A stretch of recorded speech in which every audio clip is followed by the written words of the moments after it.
Okay. One more time. My name is Mateja Vidakovic, or Matt, as I like people to call me. I'm lead narrative designer here at Ubisoft Ivory Tower.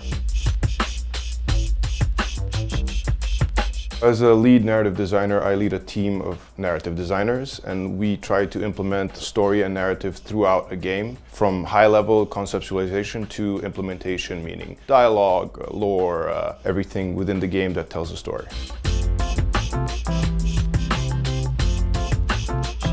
It's a highly contentious question in the industry because there's a lot of jobs that require narrative. A game writer is more focused on the content itself, so writing the dialogue lines or the lore lines, etc., etc. A narrative designer is more focused on the big picture thinking and where these lines are supposed to be and how they're supposed to be. So it's not about the story itself, but how the story is being told.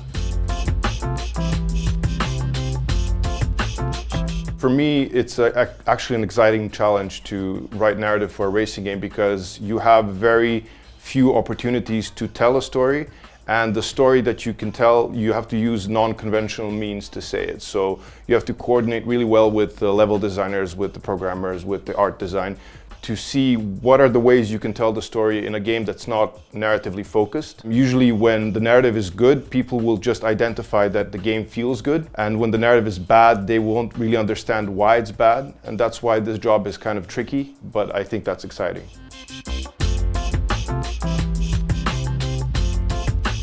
The narrative designers in my team are Nicolas and Aurélien, and they're kind of specialized in implementing the story that we conceptualize on a higher level, and a lot of the times they're also doing the conceptualizing themselves. And I think it's a great privilege because our team is not that big. We get to work with all the other teams, and then whilst I as lead try to focus on more the big picture stuff and the sort of things that are more difficult to implement, they, on the other hand, get to really get in the weeds, write the lines, implement the lines, work with the level designers to tweak it and see where's the best placement. And I, on the other hand, get to pretend like I'm super relaxed and advanced. Well, I'm actually in a very similar situation where it's about seeing how to tell the story, and then they get to actually tell the story. So they get to do more of the actual work of narrative design in my book. I just get to play smart.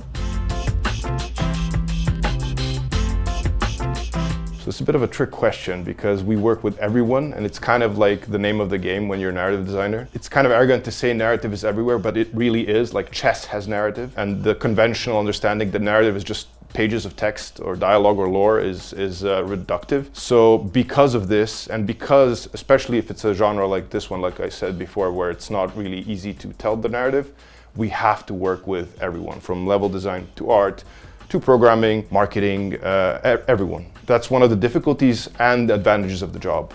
Difficult because you have to talk to a million people, and the advantage is because you get to learn from them what their job is all about.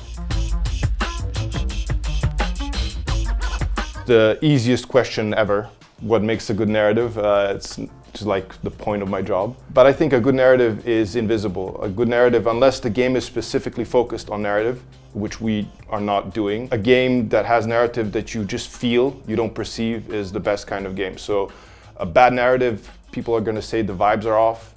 Good narrative, people are just gonna say, I don't know how, but this game just really does it for me, and that's the goal. So you don't really identify that the narrative is great, you just feel it. You're done.